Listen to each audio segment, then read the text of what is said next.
My main practice is landscape photography, and I'm interested in the relationship between nature and mankind's trace. My name is Nick Hodgson. I'm an MA student in photography at Falmouth University, and evidence of mining is my final major project.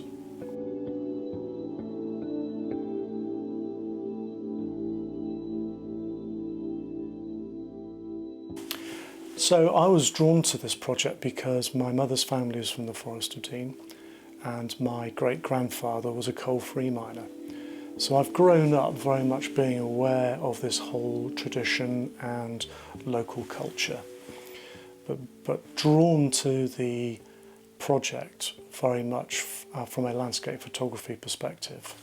So this relationship between the land and the buildings, the old mine workings and the current mine workings as well, I find really intriguing.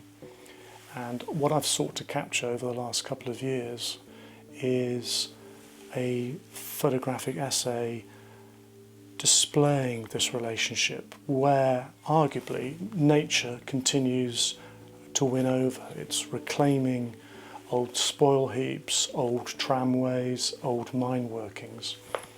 It's the extraordinary regenerative power of nature, despite man's best efforts to extract from it and leave trace on the surface as well. I mean, clearly there's a huge trace of mankind underneath the surface with a catacomb of mines, mine tunnels throughout the forest. But this project specifically looks at the surface. I'm intrigued by almost the liminality. We're just on the edge of man leaving his presence, but nature doing whatever it can to cover it up and reclaim. And you see that in some of the parts of the forest.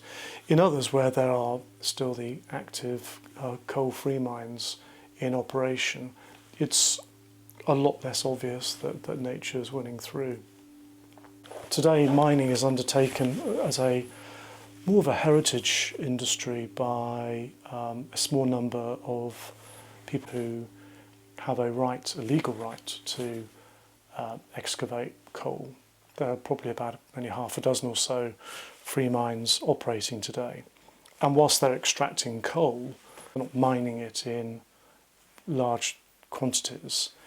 And it's a lot more today about the maintenance of heritage and culture and tradition that is ever so important in this unique but very quiet backwater of the UK.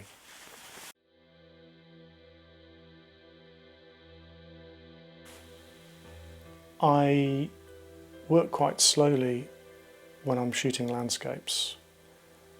There's a lot of walking, there's a lot of thinking about what I want to capture, because it's very much a mood, and I work slowly in the sense of technically very slowly.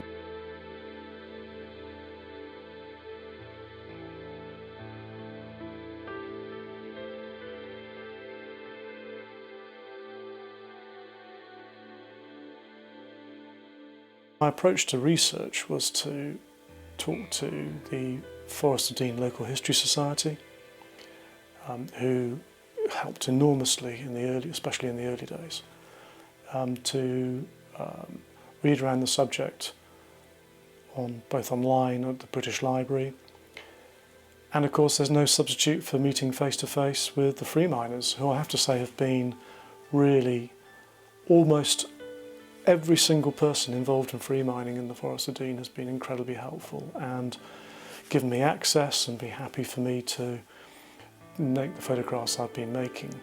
And I think I've tapped into a little bit of the very strong bonding, the camaraderie that the miners have, which in many ways really does explain why they do it.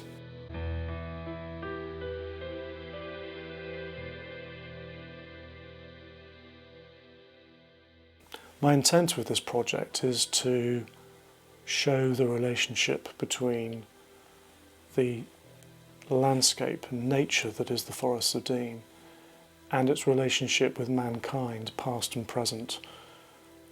Mainly past through all the old coal mine and other related workings such as tramways and railways.